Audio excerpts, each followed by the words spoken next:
Hello, everybody, and welcome back to the Creator Clash Royale. Well, the creators are indeed crashing here. I mean, but technically they are crashing, but we are here in Creator Clash Royale as we got the two new teams going. I think it's the final round robin before we go into bracket. Yes. Correct. This is the final round of the group stage, until we move on into the elimination stage. And we're going to welcome on in the newcomers here, the Chewed Carrots. Board base again coming on back from round one. But Chewed Carrots bringing us on in Stroke, Vapor, Dracore, and Vasco.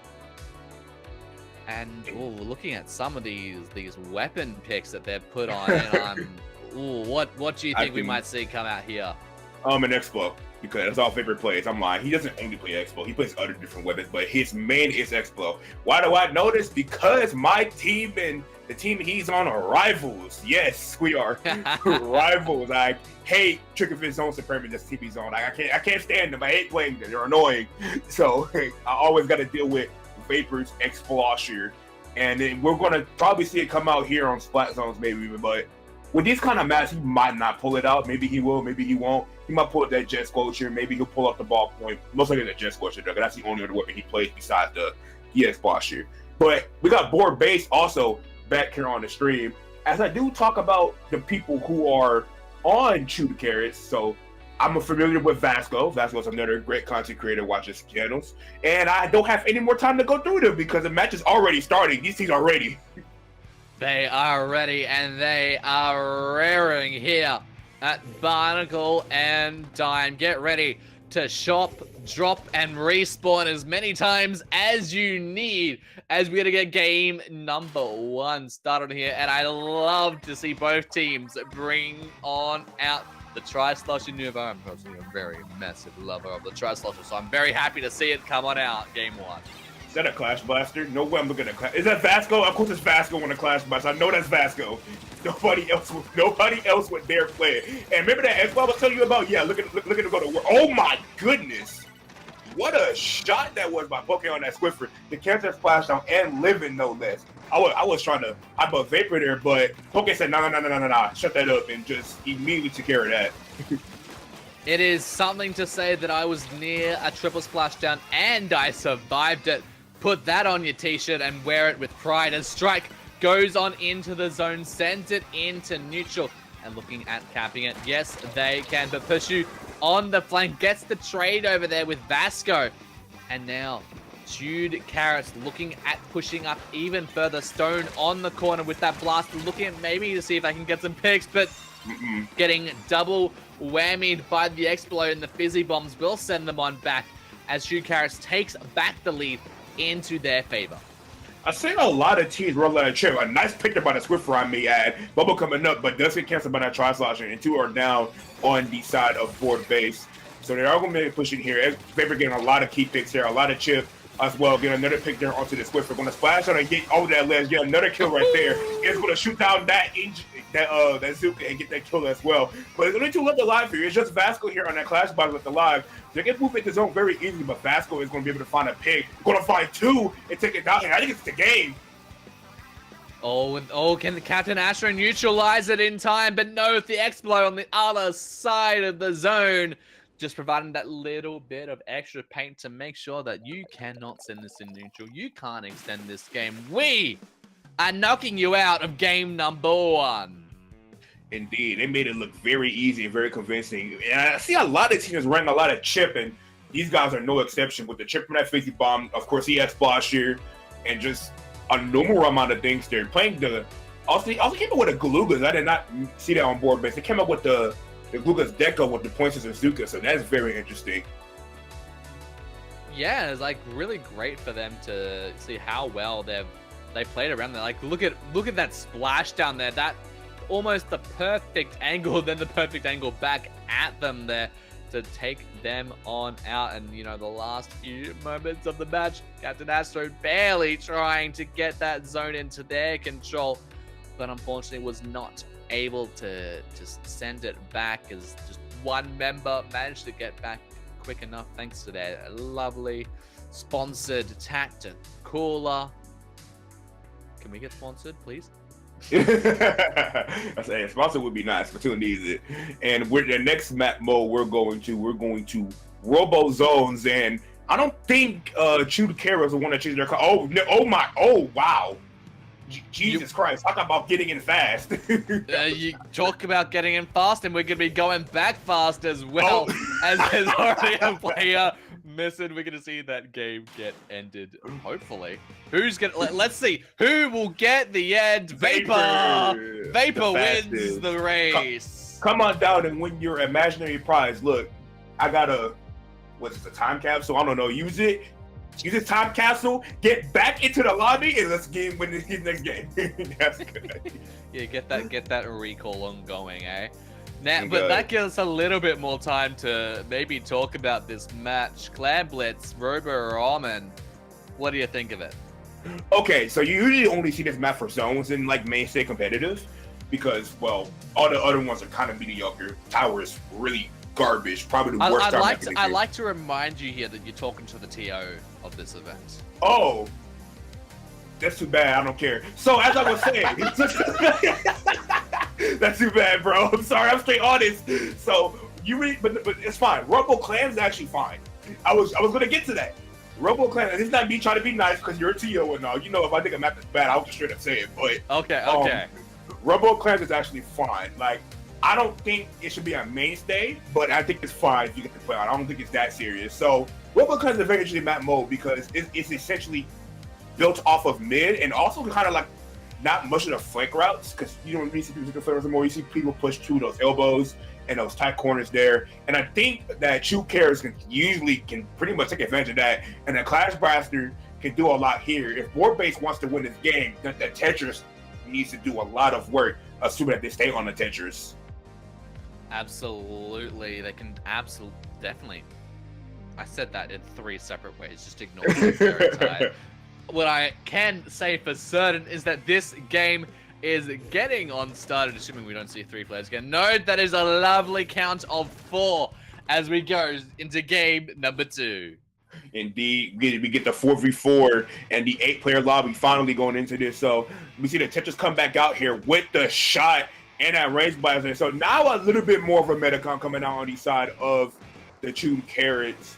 I believe that's what it is. And Board Base running. No. The Chew Carrots the one with the Expo. Yeah, I know that very much. So Chew Carrots running that Expo, and a more metacon coming out for Board Base this time around. Indeed, as Stone here on the blaster, looking at pushing with all their might. They have the power clamp at the ready, but Vasco there on the Clash Blaster, looking at taking out Stone. Just chip damage everywhere. You have the Clash Blaster, you have the X-Flow, and you also have the Brush on their side. Just a team that excels at just constantly doing damage, getting picks, having that wide area of effect, as well as the splashdowns as well. It's just AOE, that's what they should be called. Vapor on the X-Flow in the corner, just making sure none of the members of Board Base stays in base and just keeping them away, just keeping up the aggression. Strike has the restarter at the ready, but are they going to be able to do anything with it? No! They get taken out right before they can use it, and 3 players go down on the Carrots, and that's going to allow Board Base to get on. Oh, they've got 2 power clamps. Can both go in? Yes, they can.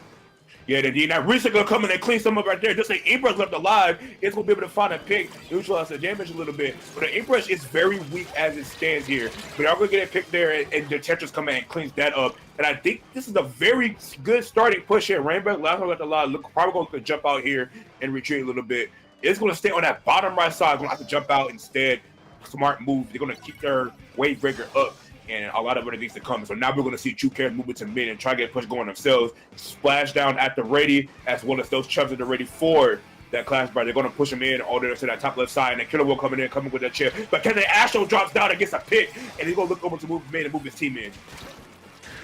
And the Captain Astro there, all on the Tri-Slasher. They don't manage to get the trade there. They get taken on out straight away by the splash down. And Poke making sure that Inkbrush doesn't make any moves onto them as they take him out. In fact, making it a whole-on wipeout That's going to allow board base to really get so much space, get so much more clams, and just get all completely set up for maybe a second push to their name. Restarter coming out is going to paint a path directly for them, but can they get anything? And no, the return wipeout is now going to give Chewed Carrots an opportunity. Yeah, indeed it did. A little bit of an overextension there, just like we're seeing for a little bit of Chewed Carrots. They overextended just a little bit without getting any ground or without getting any special, and we're seeing Chewed Carrots basically kind of do the same thing. They did not wait long enough to get in and go in. The triple splash is going to take down 2. So maybe I'll take that back a little bit there. I'm going to be able to move in a little bit more. If Shake can get a kill there on his trial, so they think they do, just remember look alive. But they do got to clear his range blast because be very safe, and they'll have no problem doing that with the dualies. But the other members do jump in, and they also fit. You're going to jump in as well, but it's not going to be enough, and that is a full wipe. And so now we got a minute and a half left going into the game, and it's 42-80. You know, I know Wipeout was cancelled a few years back, but it seems that these players just want to bring the show on back. As Stone there tries to go around the corner, but Pokia getting the double splat there. Can they add any more kills? But no, not with that splashdown guarding their life, making sure that nothing else happens there. Vapor on the Expo looking at just, you know, they're doing their job. They're pushing away the off opponents. They're making sure that nothing can really happen there. As the minutes left onto the clock, both teams, you know, they're 40 points apart. It's not outrageous for Chewed Carrots to maybe get a comeback going, but board base, they absolutely have advantage at the moment. Yes, they do. And a trade there with the 2 feeding weapons being the Ink Breath and Extra. They're both going to respawn basically the same that we're in the QR. But just to get that feather respawn, gets to the QR. Because they're resliding in, going to try to do something there, but ultimately does get punished. Doki trying to move up with the shot into enemy territory. Don't know what the move was there. So now there's 2 situations going right now. 4-for-2 situation going on here. So now they got to push up slowly, but that charge slasher is, you know, any type of space. So they're going to this game. Vapor has an F-up ready. They need to be careful of that splashdown. They need to see what they're doing. Slasher does end up going down. The splashdown does activate, keep us alive. Poki down here on the bottom right. It's going to move around with this cooler to try to find a pick. It's going to find one there. And it's just a brush left alive. But where is the brush? Where is the brush? What did they do? They just scored a power clam. But are they able to take them down? Indeed they are. And it's a wipe out. And that is the game, DJ. The game indeed, setting the score to 1 apiece, giving us our game number 3. The first set to go to a game number 3, you can see how evenly stacked these teams are, especially with the cockchase coming out for set up board base, opting for a more meta build, and they obviously can see it pay dividends there. Yeah, it's such, you know, we saw game 1, we saw how well that they just worked together, that they had that synergy together as a team. But then you see the amount of aggression that board base that we saw them in set number 1, and they just decided to bring it on back here for Clam Blitz. Yeah, indeed, you can see you do a lot of work there, and I think a lot of the issue was not even just Chewed Carrot, but both these teams, they just weren't patient enough for their pushes. As soon as they got a wipe, they kind of just ran forward and not considered how small and compact and claustrophobic this map really is, and it decided to just rush in and then just feed and just die instead of just building special slowly and just building ground slowly and wait for opportunity to push in. Yeah, it's just such a great way of turning the tables over from game 1, but now we're going back to the more passive mode. We're going back to tower control. Manta Maria. Now, I know people don't necessarily like seeing Manta. We don't see it a lot in comp, but I personally think it's a really good comp map. Can you tell me otherwise why it might not be? Because I'm guessing you have some ideas behind that. Well, okay, so honestly, this map comes down to personal preference, and for me, I hate it. Oh, I hate this stage. Oh, I can't stand this stage. Like, okay, Manta Clams back. With Manta Tower, unfortunately, it's one of the better tower maps, again, because most of them are all bad. So it's one of the better ones. But personally, if I had to pick between the tower maps, I don't enjoy Tower Manta that much, to be honest. That's just me personally. I didn't like it that much as Splatoon 2. So I'm a weird one, okay? It's just so, like, again, it's one of those weapon dependent map modes. You need a bucket. You want a bucket here, or like a Dynamo's also very strong here. Like, a lot of weapons don't work as functions here. It's very hard. That much I'll say. To make it a second checkpoint. Oh, but we're going to Oh, have to never see. mind. Oh, and that is happening again. Does that wait? Yeah. It's I 3. need to check. Oh, Oh, that was a whole room gone abyss. man. Let's see. Yeah, we will indeed have to see. But again, we're trying to talk about why I hate this map mode. That second checkpoint is so crucial and it's so hard to break through. And then when you break through it, it's by getting somebody over to that left side, on that top left side on that list, you deny space. If you can have one of your players on the pushing side get control of that left side, then you can break that second checkpoint. And as long as you also keep track of flanks and that right side bunker as well. So it's a very easy map mode to say the least. I expect true carriers to have a lot of advantage here, especially with the X posture up. The way for board base to counter that is just straight up be aggressive. You can't be scared. You gotta push. Gotta bring the aggression. Yeah, and just something to note as well between, you know, both this match we're seeing here and the other one that's happening off stream. These two teams are eyeing for who will get the first and second seed going into the elimination stage. Ooh. Which could help them determine if they move on to the next round. So both of these teams are guaranteed of heading into the upper bracket. It's just determined, do we verse? So first we'll see first, whoever wins first will verse the second placed team on the other group. So it's like, do I want to verse the first place team or do I want to verse the second place team? It's like, well, obviously you want to make everything to your advantage. But on the other side of what we're not seeing, those two teams are eyeing off to see who will actually get to go into the upper bracket and who goes straight on into the lower bracket fight between second and third over there. Just a little bit more context to see what's happening all around you as we're in the final round of the group stage. Indeed. And what are those other two teams fighting for a spot in that top bracket? What are the other two teams, if I may ask? Yeah, who are they? They are the wait, that is not who we're saying, right? No, yeah, it is Aim, Assist, and Dazzling Dealer. Ooh, okay. As we head into the final game here, and we see the comp coming out for the side of board base, bringing out that Squidford 52 Tri-Soldier and Range Blaster. So ditching the V-Shot. I don't know why, but it makes sense, I guess. Ditching the V-Shot. As we see the same comp coming out for the side of True Carrier, except with the light Tetra Dualies. Ooh, definitely gonna curious to see what comes out of here. And a player already going down on both sides now. Stone, though, pushing up very hard. Are they going to be able to find anything worth out of it? No, they are not. Vapor, though, also going to down Pursuit on the flank. They get 1, 2. But the Tri-Slusher is right there to stop any form of movement happening. Doing even more, bringing out the Tacticaler as well. Both Tacticalers having a double date over there. Getting that on together as board base moves on into the first checkpoint.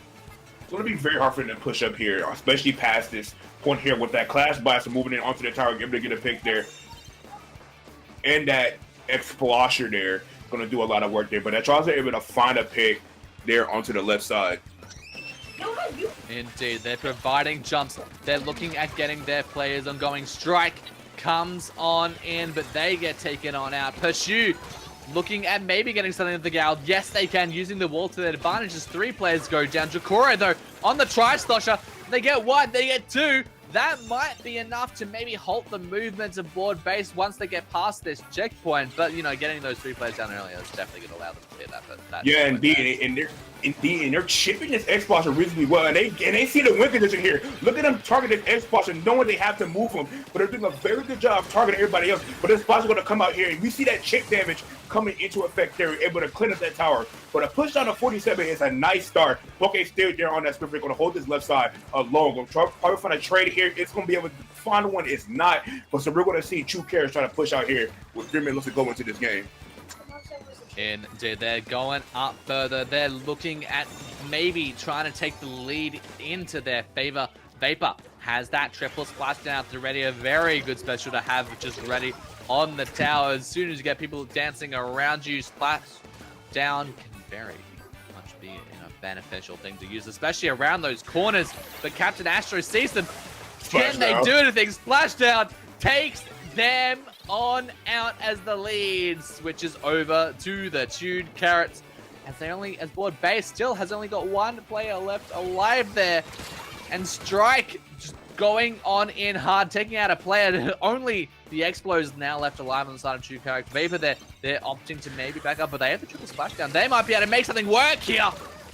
Yeah, indeed. That triple splasher is going to be able to make a lot work there and give you the whole ground. Jumping on the expert the last thing allows me you want to rush that down. And you see them being punished for it here. Vapor doing a lot of work here. The expert is going to keep doing more work, finding another pick there. Is he going to find another one helping that Trosser? Yes, he is. Just a range left alive. He has a solo stop this tower, but is he going to be able to? No, he is not. And that is the game, set, and a match going over the Two Carrots.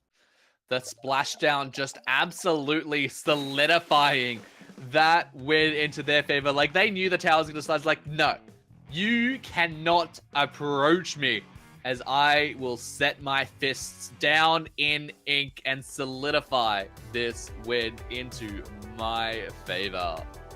Yeah, indeed. So Two Carrots getting the #1 seed going into that top bracket, and then I think Board Base would be the #2 seed based off what you said. So both the teams will probably see each other in the near future if they play their cards right.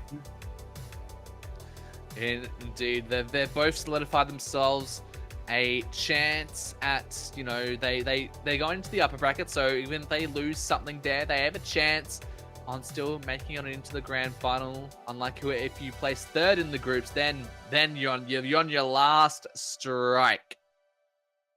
Indeed. It is a double elimination top cut, so that's going to be very interesting to watch as well. Indeed, and that will be here, ready in just a few moments. We like taking breaks. Indeed, we do. Breaks. I like getting my voice to rest, especially when I'm on 2 hours of sleep. And I'll get another 5 minutes of sleep now, as I'm going to head over to a quick break. Don't go anywhere.